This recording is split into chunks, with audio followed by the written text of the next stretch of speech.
oleh atau divalidasi dari rancangan aktualisasi yang sudah disusun Mbak Salwa selaku dosen ya kepada Bapak mentor ya Ibu, dipersilakan. oke, Oh Ibu, baik. mohon maaf Ibu. Ya, baik. Sebentar Ibu. Ya, ya, Oke, silakan oke, Ibu. terima kasih Bapak. Assalamualaikum warahmatullahi wabarakatuh. Waalaikumsalam warahmatullahi. Ya, saya Nur Ainun Mangunsong. Kebetulan saat ini posisi sebagai Kaprodi Ilmu Hukum yang langsung membawahi eh, staf akademik ya, termasuk CPNS Mbak Salwa Faiha Hanim. Apa yang digagas dalam bentuk perancangan ini saya kira sangat kontributif karena problem tracer study ini hingga kini belum teratasi. Jadi secara material kami sudah melakukan diskusi yang dalam dan review terhadap rancangan ini dan kita sudah melengkapinya. Tracer study ini memiliki fungsi yang sangat strategis. Yang pertama, eh, internal prodi tentu kaitannya dengan peningkatan mutu, evaluasi mutu, pengembangan mutu. Kemudian yang kedua, akreditasi dari mutu itu sendiri. Kemudian yang ketiga, berkaitan dengan mutu yang paling dasar adalah kurikulum. Bagian dari sebuah sistem manajemen mutu, tentu prodi harus melakukan evaluasi berkala terhadap kurikulum agar sesuai dengan kebutuhan dunia kerja. Nah, tracer study ini selama ini sangat rendah, gitu ya. Pengisiannya sangat rendah oleh alumni, terutama yang baru lulus. Eh, dan ini sangat berdampak dengan IKU. Dan selama ini juga tracer ini diisi secara manual. Dan kami dari Prodi itu melakukan misalnya dalam bentuk mengumpulkan mereka dalam dalam grup WA seperti itu. Dan ini kurang efektif. Nah, karena itu, agar supaya pengisian tracer ini efektif, perlu ada SOP yang jelas. Dalam bentuk perencanaan, tentu harus berintegrasi dengan sistem administrasi akademik, kemudian PT-IPD, tracer study. Kemudian, hmm, yang kedua, tracer study ini berhubungan dengan eksternal, yaitu user ya, user alumni kita, dan apa kontribusi yang diisi oleh para alumni dalam bentuk tracer study ini sesungguhnya akan memberikan bahan evaluasi kita seberapa besar penyerapan alumni kita di dunia kerja. Kemudian eh, mereka apakah selama ini menduduki posisi-posisi yang relevan berkorelasi dengan kompetensi program studi. Nah, kemudian juga sebenarnya di dalam material tracer study itu kita mendapatkan feedback terkait dengan beberapa mata kuliah yang menurut mereka perlu diubah, perlu ditambah gitu ya, sesuai dengan kebutuhan dunia kerja. Nah, karena itu saya menganggap baik SOP ini agar eh, di awal gitu ya sebelum mereka mendapatkan sebelum mereka mengambil ijazah minimal targetnya itu 50% sesuai dengan IKU gitu ya sudah mengisi tracernya gitu. Dan kenapa prodi ilmu hukum yang harus menginisiasi? Prodi ilmu hukum ini adalah salah satu prodi terfavorit di Fakultas Syariah itu, dan jumlah mahasiswanya terbanyak, sehingga case study yang dilakukan Mbak Salwa di prodi ilmu hukum dan kebetulan Mbak Salwa adalah dosen prodi ilmu hukum ini sangat relevan. Kalau SOP ini nanti bisa diselesaikan, kemudian diaktualisasikan, nanti akan menjadi batu uji dan nanti akan menjadi semacam apa? Bisa diterapkan secara menyeluruh di UIN, di fakultas-fakultas lain. Saya kira demikian karena beberapa review yang saya kemarin hasil diskusi kita. Tadi saya lihat dari PPT-nya, kemudian draft-nya itu sudah dibenahi. Salah satunya misalnya bagaimana SOP ini agar kuat, perlu ada SKD-kan. Kemudian bagaimana agar SOP ini tidak terkesan menekan, maka perlu ada reward yang non finansial. Siapa yang tercepat, kemudian nanti kita akan beri juga mereka publikasi lowongan kerja, mereka kita input dengan news pengisian tracer di webnya IHA dan di media sosialnya Prodi Ilmu Hukum. Kemudian ada beberapa penekanan sosialisasi ke ke alumni agar mereka paham bahwa tracer study ini adalah salah satu eh, yang penting bagi peningkatan mutu prodi. Saya kira demikian, Bapak. Mudah-mudahan rancangan ini bisa dilaksanakan dengan baik. Tentunya kami berharap juga masukan-masukan agar eh, rancangan ini nanti tidak hanya diterapkan di prodi, tapi sudah menjadi satu kebijakan yang menyeluruh di UIN Sunan Kalijaga. Terima kasih. Ya, baik. Terima kasih Bu Mentor, Bu Nur, ya, atas banyak masukannya dari validasi rancangan aktualisasi sudah disusun oleh Mbak Salwa. Selanjutnya kami persilahkan satu peserta lagi untuk presentasi. Silakan, mungkin ada yang sudah siap. Saya, Pak. Silakan, Saya, Mbak. Pak. Mbak Wida, oke, Oke. monggo. Terus dari terus.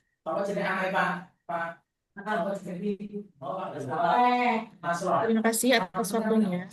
Ya, silakan, Mbak. Dan saya oke.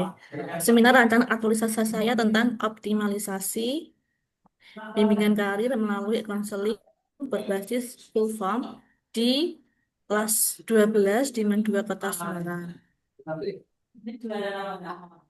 Langsung ke ini.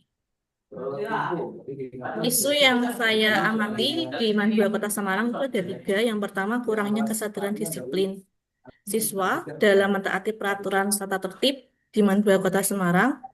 Kemudian belum optimalnya bimbingan karir bagi siswa kelas 12 di Men 2 Kota Semarang. Yang ketiga, belum optimalnya kolaborasi guru BK dengan wali kelas dalam menangani masalah siswa. Dari analisis USG, didapatkan bahwa yang harus prioritas utama yang harus diselesaikan adalah belum optimalnya bimbingan karir bagi siswa kelas 12 di Men 2 Kota Semarang.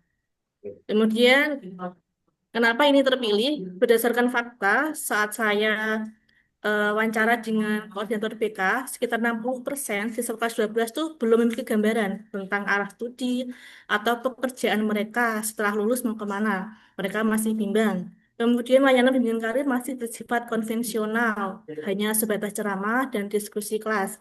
Dampaknya jika tidak diselesaikan adalah siswa nanti masih galau mau kemana setelah lulus, kemudian orang tua dan pihak madrasah. Kemudian, analisis penyebab core issue dengan menggunakan diagram Fishbone, mainnya adalah kurangnya keaktifan siswa dalam mencari informasi karir dan kurangnya keterampilan guru dalam mengelola media digital. Metodenya bimbingan konvensional, kurangnya metode visual dan interaktif. Materialnya terbatasnya media layanan karir. Nilainya adalah jaringan internet tidak selalu ada. Kemudian rendahnya dukungan dari siswa dan orang tua terhadap layanan digital. Kemudian gagasan kreatif yang saya ambil, optimalisasi bimbingan karir melalui konseling berbasis Google Form pada siswa kelas 12 di Men 2 Kota Semarang. Ada 6 langkah atau kegiatan untuk mewujudkan gagasan kreatif tersebut. Yang pertama, berdiskusi dengan mentor. Langsung ke ini saja. Yang pertama, berdiskusi dengan mentor, nanti outputnya adalah dokumen rancangan e-counseling berupa rancangan form assessment sama SOP pelayanan e-counseling. Kemudian kegiatan kedua, nanti membuat form assessment karir. Tadi di Google Form nanti ada data diri, minat bakat, rencana karir, dan membuat e-book bimbingan karir. Outputnya nanti adalah Google Form sendiri dan e-book bimbingan karir yang siap dipakai oleh siswa.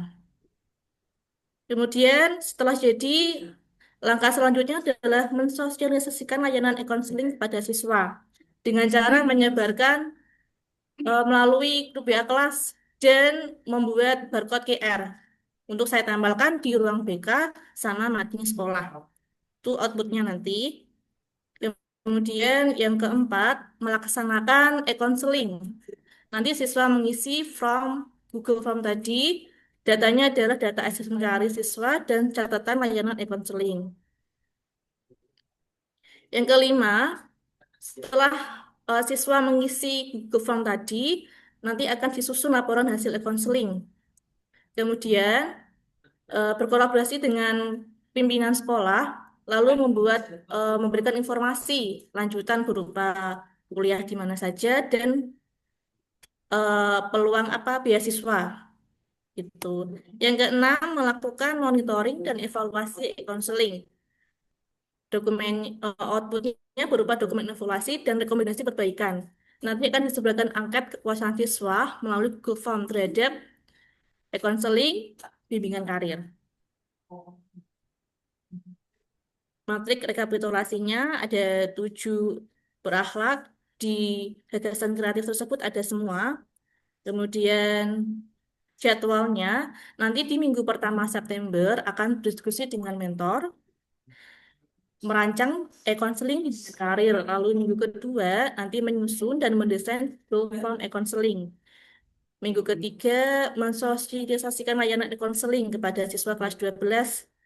Lalu keempatnya melaksanakan, kelimanya publikasi hasil dan tindak lanjut layanan, keenamnya melakukan monitoring dan evaluasi e-counseling. Kenapa saya mengangkat ini? Karena ini bimbingan karir di sini apa ya? Pokoknya lebih kurang efisien gitu, Pak. Jadi dengan adanya gagasan kreatif tersebut, bimbingan karir lebih fleksibel, bisa dilakukan dimanapun dan kapanpun dengan Google Form. Ya, itu aja. Dan memberikan rasa aman dan lebih terbuka untuk bercerita. Siswanya lebih enak untuk curhat melalui konseling. Sekian yang dapat saya paparkan. Kurang lebihnya saya mohon maaf. Terima kasih, Pak. Baik, terima kasih Mbak Winda, luar biasa. Ini Iya. orang-orang punya kompetensi ya. Jadi apa yang disampaikan teman-teman semuanya ya, bagus. Selanjutnya untuk validasi dari rangkaian investasi dari Mbak Winda Nora ini akan disampaikan oleh Bapak Mentor. Monggo Ustadz Sukat. Sugeng Rabu. Assalamualaikum. Ya, Waalaikumsalam. Assalamualaikum warahmatullahi wabarakatuh. Bapak Waalaikumsalam warahmatullahi wabarakatuh. moderator, Bapak penguji, serta rekan-rekan peserta Latsar. Sebelumnya, Dan saya mewakili Bapak PLT Kamatman 2 Kota Semarang, Bapak Haji Sukat Abdul Muiz, MPDI. Nama saya Ya, Joko Martono, MPD. Saya selaku Waka Akademik. ye. Monggo Oke. Bapak. Oke. Pak Joko, oke. Oke, Silakan Bapak. Oke. Ya, untuk Mbak Winda yang tadi telah mempresentasikan mengenai rancangan aktualisasi optimalisasi bimbingan karir melalui e-counseling berbasis Google Form pada kelas 12. Saya selaku Waka Akademik juga melihat sendiri bahwa di kami di Mandua Kota Semarang mengenai bimbingan karir itu memang kurang kurang begitu terlihat dengan jelas mengenai pemetaannya. Sehingga memang dibutuhkan adanya e-digital, yaitu menggunakan konseling berbasis digital yang di saat ini yang sedang mungkin direncanakan oleh Mbak Winda ini dengan menggunakan Google Form itu juga sangat-sangat praktis karena tidak membutuhkan aplikasi yang perlu diinstal sehingga semua siswa dapat melakukannya. Isian isian dari Google Form tersebut tidak ada kendala untuk dilakukan yang nanti mungkin tentu saja harapannya akan terpetakan dari siswa-siswa kelas 12 itu arah studinya atau selain kelanjutan setelah lulusnya. Tetapi juga berharap juga untuk Mbak Winda dapat juga diseminasi ke rekan-rekannya. Jadi memang di BK kami, di guru BK kami itu ada empat. Mbak Winda ini yang CPNS, yang dua PNS, satunya P3K. Memang ada kendala dalam hal digital dari ketiganya, sehingga saya harap ini Mbak Winda dapat membagi ilmunya, sehingga rekan-rekannya dapat juga melakukan hal yang positif dari rancangan aktualisasi yang nanti akan diimplementasikan. Itu saja mungkin dari saya. Jika ada kekurangan, mohon maaf. Terima kasih. Wassalamualaikum warahmatullahi wabarakatuh. Waalaikumsalam warahmatullahi wabarakatuh. Terima kasih Pak Joko ya yang sudah mewakili Pak PLT Pak Sukat ya. Selanjutnya untuk melihat, mengamati dan mengevaluasi dari apa rancangan aktualisasi yang sudah disusun oleh Mbak Winda dan Mbak Salwa yang hampir sama ya, hampir sama tapi serupa tapi tidak sama esensinya ya. Baik, selanjutnya kami silakan kepada evaluator kita, Bapak Hafiz ya. Kami persilakan untuk memberikan penilaian dan saran, masukan dan sebagainya untuk lebih terlaksananya RA yang nanti betul-betul bisa implementatif. Silahkan Baik, untuk Pak Gus Ridwan. Ya. Gus Hafid. Monggo. terima kasih. Ye. Barangkali untuk share screen dari Mbak Winda bisa ditutup dulu. Ya, yang kami hormati para peserta Latsar, ada Mbak Salwa dan Mbak Winda, dan juga Bapak Ibu mentor ya, ada Bu Nur Ainun dan juga Bapak Joko, mewakili Bapak Sokat. Ini Pak Joko kapanpun tetap Joko ini, nggih. Ya, yang pertama untuk Mbak Salwa dulu, terkait dengan tracer study, nggih. Tracer study.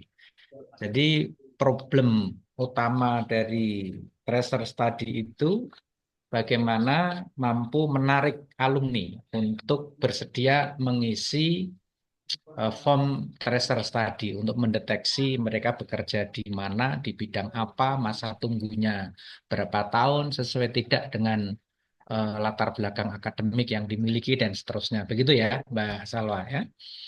Iya, betul, Pak. Dan ini memang sangat urgen karena terkait dengan akreditasi program studi. Itu yang pertama. Kemudian yang kedua, ini jadi berarti di Fakultas Syariah ya, Mbak Salwa ya? Iya, betul, Pak. Di Fakultas Oke, Syariah, oke. program studi ilmu hukum. Ilmu hukum, ya. Ini dekannya siapa sekarang nih? Pak Ali Sodikin, Pak. Prof. Ali. Pak siapa? Prof. Ali Sodikin. Prof. Ali Ah, Sodikin. oke, J. Ya, eh, pertama terkait dengan core issue. Tadi ada beberapa core issue, salah satunya adalah kesenjangan pendapatan antara ASN atau CASN Tendik dan dosen. Begitu ya, karena terkait dengan remunerasi. Biasanya pendapatan itu kaitannya dengan urusan perut, dan urusan perut itu sangat sensitif. Ya. Nah, bagaimana ketika Mbak Salwa ini mengkuantifikasi di tabel USG itu bahwa tracer study itu lebih urgen, lebih apa namanya, lebih penting daripada persoalan pendapatan ASN Tendik dan ASN dosen. Coba bisa dijelaskan dulu. Baik, Bapak. Suara saya terdengar ya, Pak? Suara saya Ya, terdengar, Pak? Oke. Jadi dengar Mbak. gini, Pak. Sebenarnya isu yang saya gali itu kan ini dimulai dari bulan Agustus, nggak, Pak? Nah, kebetulan memang isu mengenai kesenjangan pendapatan antara CPNS dosen dan CPNS tendik ini ramai sekali. Salah satunya yang menyuarakan adalah saya sendiri, Pak. Jadi kebetulan saya masuk tim Oh, remunerasi. Saya masuk tim remunerasi. Nah, alhamdulillahnya isu itu udah selesai, Pak. Jadi minggu kemarin itu keluar SK Rektor karena memang kami dari CPNS dosen ini menyuarakan. Akhirnya isu itu sudah selesai. Jadi saat ini pendapatannya sudah sama, Pak. Gitu.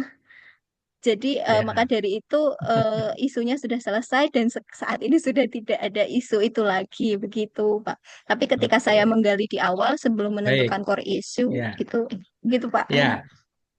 Agar nanti relevan dan menurut sense ya, public sense itu tidak menimbulkan pertanyaan seperti yang sekarang saya Iya, tanyakan. Dan kalau itu memang sudah selesai, maka core issue itu betul. nanti bisa dikaji ulang, ya. Bisa dikaji Baik, Bapak. ulang, apakah nanti akan disesuaikan lebih lanjut itu. Baik, Bapak. Terima Nah, kasih, karena Pak Hakim. sensitif gitu ya. Betul, Pak. Ya, alhamdulillah sudah selesai. Kemudian tadi saudara juga menulis bahwa ikatan emosional itu menjadi salah satu kunci ya, kepedulian ya, awareness itu. Saya ini termasuk alumni Fakultas Syariah UIN Jogja. Nah, tapi sampai sekarang saya juga belum pernah tuh ngisi apa form tracer study itu ya. Nah, ini maka kemudian pertanyaan saya, apa sih yang baru yang Mbak Salwa tawarkan melalui kegiatan atau program ini apa? Yang baru apa ini? Yang baru adalah ini, Pak, penyusunan SOP. Yang paling baru itu. Karena selama ini eh, pengisian tracer study ini hanya berbasis pada sosialisasi oleh Cendi. Ya, Cendi lembaga yang khusus menangani tracer study di kampus di UIN Sunan Kalijaga. Tapi selama ini belum ada regulasi atau SOP terkait bagaimana keharusan alumni untuk mengisi, begitu Pak. Jadi kalau hanya didasarkan pada sosialisasi ketika mahasiswa itu mau wisuda, itu setelah lulus selesai. Maka dari itu dengan penyusunan SOP bahwa alumni ketika ingin mengambil ijazah, biasanya kan ambil ijazah itu sekitar 3 sampai 6 bulan, itu harus mencantumkan, membuktikan bahwa mereka telah mengisi tracer study. Dengan Bentar, begitu, bentar. tracer study pasti Tadi terisi. ijazahnya diambil 3 sampai 6 bulan setelah lulus. Iya, rata-rata seperti itu setelah saya Eh, tanyakan ke bagian masa iya kepegawaian sih? gitu, Pak.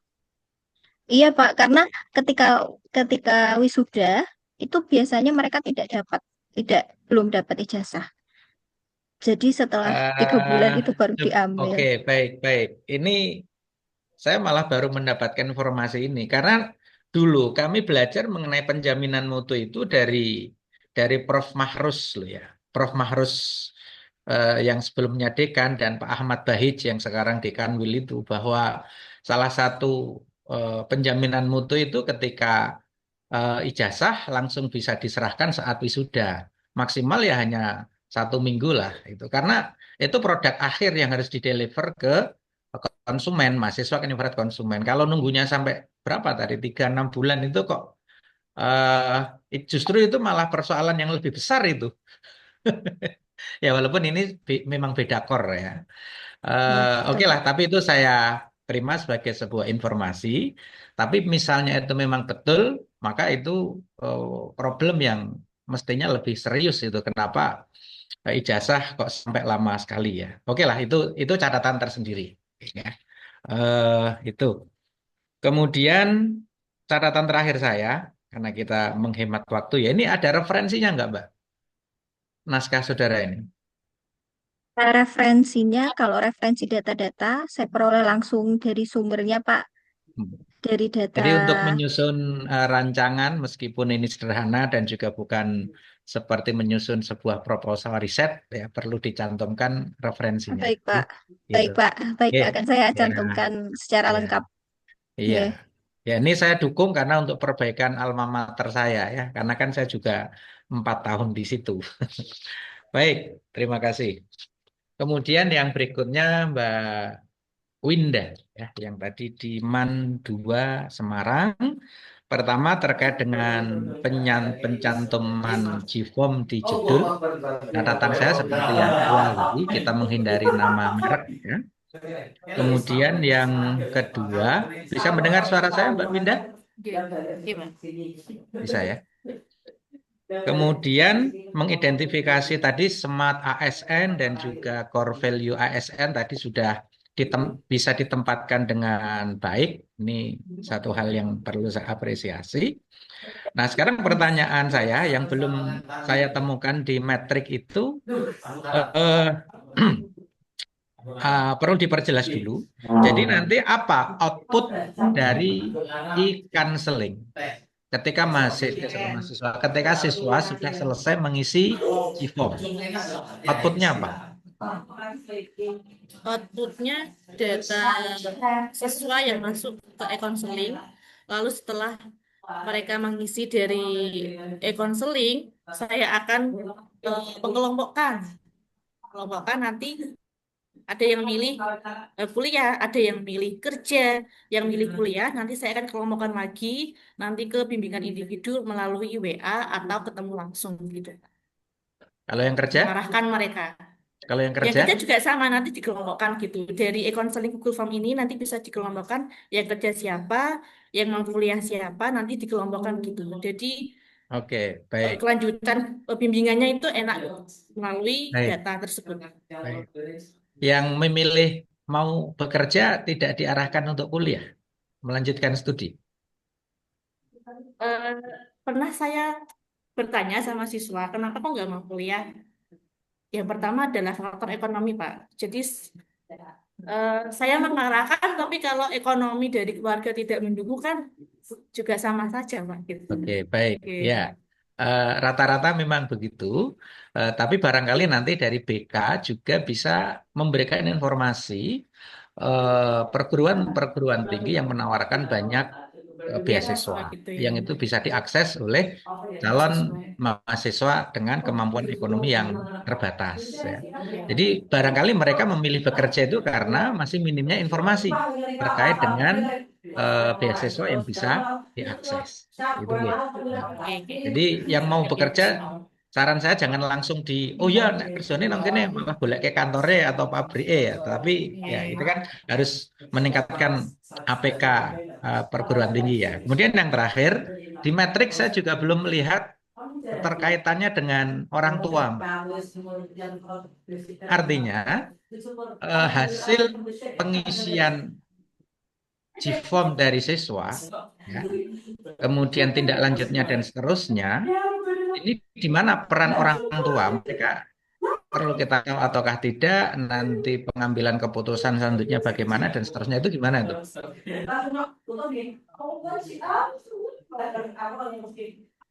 Bisa di bisa disimak pertanyaan saya tadi? Berarti diinformasikan ke orang tua itu nggih, berarti. Nah, Jadi data e-counseling Google Form harus di eh, diberitahukan orang tua begitu nggih, berarti. Intinya.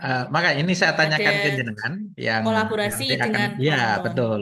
Karena begini, dalam ini teori sederhana saja, bahwa pengambilan keputusan untuk siswa usia segitu, apalagi Nggih. terkait dengan masa depannya kan tidak murni dipegang atau ditentukan oleh siswa, tetapi decision maker-nya kan juga Iya. orang tua. Nah, barangkali di metrik itu ada keterkaitan orang tua, ya, dan seterusnya. Itu aja sebagai catatan Oke, saya. oke, berarti dimasukkan Begitu ke Pak situ. Mahelis, Matur nuwun. Iya, Oke. matur suwun, Oke. luar Terima biasa. kasih juga Pak Joko dan Bu Nur Ainun. J. Terima kasih Pak Hafiz, apa yang sudah sampaikan dari eh, rancangan aktualisasi yang sudah disusun oleh Mbak Winda dengan Mbak Salwa. Sudah dicatat semuanya tulisannya? Catatan beliau? Ada yang mau diklarifikasi mungkin? Cukup? Ya, ada closing statementnya mungkin? Kalau ada mungkin silakan. Cukup? Baik, kalau tidak ada, saya sampaikan terima kasih kepada Bapak Hafiz, Gus Hafid untuk atas velosinya, banyak memberikan masukan untuk perbaikan dan kesempurnaan dari ini. Apalagi ini dari alma maternya ya Pak ya. Luar biasa. Ini untuk ya tadi catatan memang benar apa yang disampaikan, saya sepakat dengan Pak Hafiz bahwa untuk eviden yang pemberian ijazah yang sampai berbulan memang tidak tepat, memang harusnya lebih cepat lebih baik. Ya kalau semakin jauh makin diakreditasi ataupun di WBK, WBBM-nya mungkin ya videonya juga kurang bagus untuk pelayanan. Mungkin diberikan SOP Mbak, nanti kalau boleh disampaikan kepada Mbak Bu Mentor juga, coba nanti dikonsultasikan. Kemudian untuk Mbak Winda juga nanti bisa dikonsultasikan ulang atau diperbaiki tadi dengan Pak Mentor nggih. Nggih. Nggih. Nggih. Matur suwun Bapak Ibu Mentor yang sudah berkenan mendampingi teman-teman ini untuk pelaksanaan seminar aktualisasi, dan salam sukses selalu untuk selamat beraktivitas di tempat berikutnya. Terima kasih. Assalamualaikum warahmatullahi wabarakatuh.